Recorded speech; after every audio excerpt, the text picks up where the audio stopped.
O, nasa linya na po natin. Kasama po ulit natin mga kapuso ang suki ng ating programa, si ASEC Arnel de Mesa ng Department of Agriculture. Good morning. ASEC, good morning. Live kayo sa Double Wing sa Double B. Radyo na, TV pa. Good morning, ASEC. Ay, Double Weng. Weng and Weng. Magandang umaga po. Magandang Dalawa umaga na po sa lahat kami, ng ASEC. Kasi Kasi nakausap ko siya dati, wala ka. Sabi, solo ka ngayon. Oo nga, di bale, dalawa na. Ito, magandang daw balita, yung mga manggagawa natin, minimum wage earners, may access na, magkaroon na ng pagkakataon na makabili ng 20 bigas. Ayan, para sa pakipaliwanag na yan. Napag-usapan na ba yung mechanics nito, ASEC? Ongoing pa rin yung discussion, Weng, doon sa mechanics.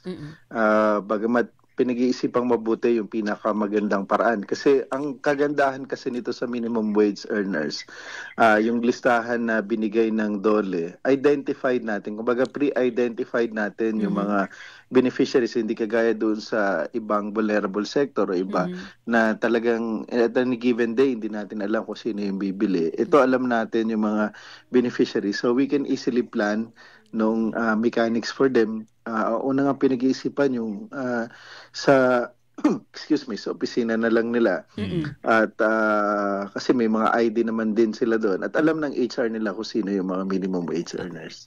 Kasi ang sentimiento ng ilan, kasi ang dami ho mga minimum wage earners, maaring hindi ho sila kabilang doon sa mga 120,000 kasing initial lang, di ba, ASEC? Kasi yun ang bilang. Yes, Ang tingin nila, 120,000. kami po, kunyari, kami ho yung mga trabahador, pero 5 lang kami sa kumpanya. sa maliit na kumpanya, di ba? Hindi nga sila umabot ng 10, pero paano ho sila? Minimum wage earners din ho sila. Sa ganitong programa kasi talagang yung DA, dependent kami sa listahan na ipoprovide ng DOLE kasi sila yung eksperto pagdating sa ganitong bagay in the identification. So we are really dependent dun sa list na ibibigay sa amin ng DOLE. Pero ang initial po yung 120,000. Balak po talaga ng gobyerno na palawakin naman yung programa para sa minimum wage earner. Kasi concern ko lang din ito, ASEC, kasi po, yung mga, halimbawa yung 120, identified na ito galing sa mga organisado, malalaking kumpanya, budo minimum wage earners sila. Yung binanggit po ni Weng na mga 5-10 lang ang empleyado, normally yun yung minimum wage pero hindi pa sumasampa ng minimum wage ang sahod. 'Di ba? Minsan sila yung biktima ng sistema na hindi sila nabibigyan ng tamang pasahod, ASEC. Yan yung mga informal, Yes. lalo na doon sa mga MSMEs natin. Yan, pwede rin nating isunod yung mga ganan. Sa pakikipag-ugnayan natin yan sa mga local governments kung hindi sila organized under the system ng Department of Labor, of course. Mas maganda yan doon sa mga next rounds nga natin, paano natin sila maisama. And of course, kagaya dito sa mga susunod na phases natin, dito sa phase 2, priority naman dyan yung mga lugar talaga na mataas ang poverty incidence. Kagaya na sa Buanga del Norte nga, almost 38%. So, ibig sabihin, 4 sa 10 tao mahirap doon sa lugar na yon. And then sa Basilan, actually, karamihan sa Barm area talaga masyado marami mahirap doon. So, yan yung mga susunod na priority. But dito sa sektor na manggagawa, again, as I mentioned, we are, aasa kami sa DOLE ng maayos na listahan. Opo, pero itong 120,000 na mga minimum wage earners na initial makikinabang din sa P20 Rice Program, ASEC, saan ito nakakonsentrate? Metro Manila ba o anong rehiyon? Nationwide ito at base doon sa listahan, pinakamarami rito sa Bicol region. Bicol area. Yes. Bicol. Okay. Bakit po Bicol region? Doon muna ang magiging target? I'm not aware doon sa sitwasyon doon sa Bicol kung bakit marami doon ng minimum wage earners. Pero yung sa listahan, marami sa Bicol area. So meron na ho kayo diyang listahan? Meron na? Meron na daw. Yung listahan na yan, listahan na. may pangalan, tsaka kung anong kumpanya ang kabilang siya. Yeah, ang alam ko may listahan na nakipag-ugnayan kami doon sa aming AMAS at sabi nila meron ng listahan na nabigay. Yun nga, 120,000 at ang karamihan doon sa lista may maraming minimum wage earners ay Bicol area. Ma-i-inform mo sila na kayo ay kabilang doon sa mga pwedeng bumili ng 20 pesos na bigas. At ibig sabihin nun, kaya po sila nasama sa listahan, ASEC, ay nag-agree sila na mapasailalim ng programa.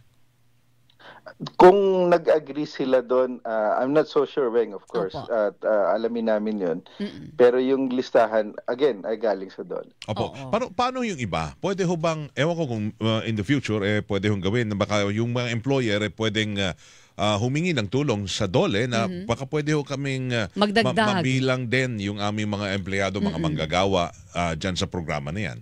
Magandang suggestion yan, Weng, para at least as we expand further dito sa ating programa, mas marami tayong matulungan. Of course, yung ganitong ugnayan ng mga employer at saka ng DOLE para masigurado natin kasi in as much as possible, we want to avoid leakages at masigurado natin na ma-prioritize yung talagang mas nangangailangan sa ngayon kaysa yung mabigyan yung hindi pa naman qualified, diba? So, mas maganda yun. So, we can avoid leakages. Okay, pero ang sistema nito, ASEC, dahil may listahan na kayo, halimbawa, alam ninyo na dito sa kumpanyang ito, 10 yung minimum wage na makikinabang dito sa murang bigas na ito, kayo ba yung magbabagsak ng bigas doon sa kanila o sila yung kukuha sa NFA warehouse? Hindi directly sa NFA warehouse kasi yung ating parang kasama rito sa distribution na mamahala sa logistics ay ang FTI. FTI. So, yeah, FTI kasama yung ating mga regional field offices. Sila yung mamamahala dito sa logistics and distribution. So sila yung kukuha, sila yung magbabagsak na sa mga kumpanya. It's not the other way around. Yes. Okay. Ito pong bilang or dami na ilalaan ho para dito sa programa intended para sa mga minimum wage earners, gaano ho karaming kilo o sako ng bigas ang ilalaan ho natin dyan? At 10 kilos per individual per month. So that's about 1.2 million kilos per month, Weng. So sa supply na meron tayo sa NFA ngayon, currently at 400,000 metric tons. So, ang initial na inallocate dyan is 250,000 metric tons at pwede pa madagdagan yan. So, yung 1.2 million kilos can easily be supplied nitong programa natin. Assuming hanggang December, it can easily be supplied. Kaya hanggang December, ha? Yes. Kasi 1.2 million kilos lang yun, assuming 250,000 metric tons. So that's 250 million kilos. ASEC, nabanggit ninyo, medyo malaki yung ating inventaryo ng bigas sa 400,000 metric tons. Ito, ang dami po nating programa para sa murang bigas. May P29 tayo, meron 33 pesos. At ngayon, yung P20 rice program. So ibig sabihin, pag yan ay sabay-sabay, malaki yung kinakain niya mula doon sa inventaryo natin kada araw. Ngayon, paparating na po tag-ulan, habagat period na sabi ng Pag-asa. Medyo malaki yung kailangan ng mga institusyon natin para sa supply po ng pagkain, lalo na po ng bigas. Kakayanin pa po ba? Weng, ito namang NFA na bigas ay intended yan originally for calamity purposes. Yes, opo.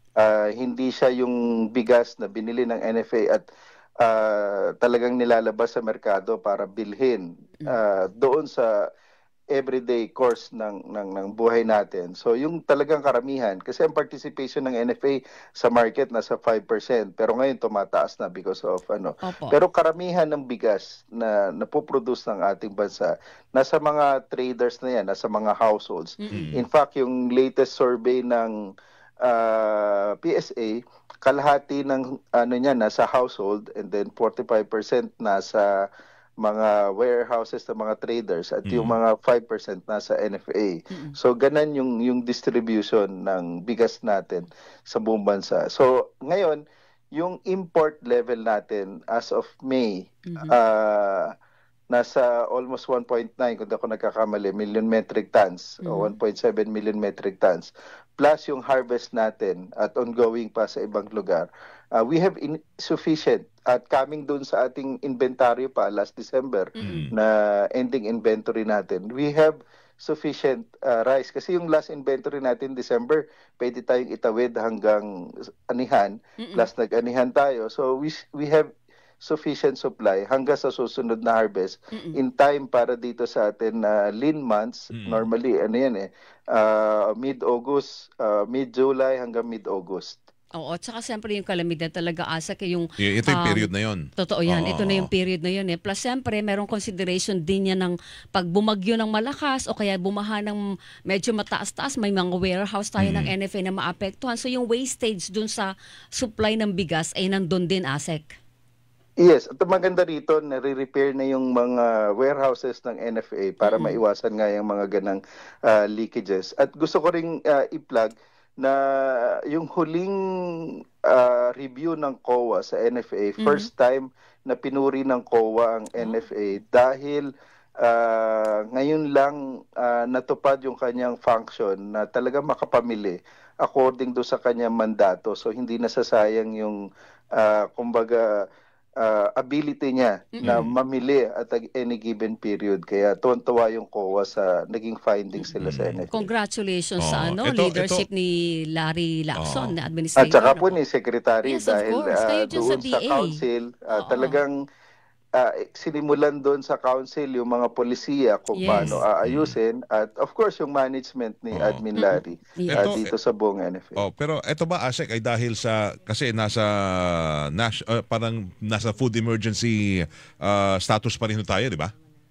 Yes, kasi kailangan nating gawin itong 20 pesos under the National kumbaga, Food sa Emergency. sitwasyon ng Food Security Emergency Declaration. Yes. Kasi pag tinanggal natin ito, hindi na tayo pwede magbenta sa LGU outside doon sa function ni NFA na calamity lang. Okay. So, So, yan yung sitwasyon. Yun ang gusto kong tanungin, paano natin malilift yan? Ibig sabihin, paano tayo matanggal dun sa sitwasyon na wala na tayo sa National State of Food Emergency?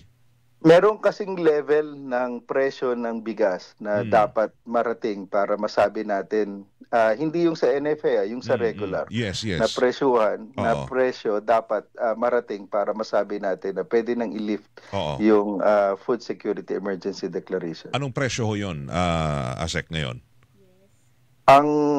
Hindi ko lang matandaan yung eksakto pero nasa level yan ng 30 plus. So malayo pa tayo ngayon meron na tayong nakita na mga 35, 38 pero hindi pa siya yung consistent all over the natin na monitored areas. Pero may ginagawa ho tayo dyan para bumalik ho tayo. Yan, bumaba maging 35 ang regular na presyo ho ng regular well-milled rice. Sobra na kasi ngayon talaga nagsimula tayo halimbawa doon sa premium nasa mga 60 plus hanggang 70. Ngayon nung nag-iikot kami nasa mga 45 hanggang 48 at yung imported nga may nakikita tayo na isa ilan na mga 38 pesos. So ang laki na ng ibinaba. Katunayan yan yung PSA na datos natin simula December hanggang April ay talagang negative yung inflation na dinudulot ng bigas na nagko-contribute din sa bababang inflation natin. Okay, tinanong natin. Ako, Sana huling hirit umabot ko, ASEC, may nambabarat pa ba sa mga farmers? Hindi maiwasan yan, lalo na doon sa mga lugar na walang presence ang NFA. Kaya yung utos ng ating Pangulo, kay Secretary at saka kay Admin Larry, puntahan ng NFA yung mga areas na walang namimili na NFA. At ang maganda rito nga, more than 100 warehouses yung naka-schedule na ayusin.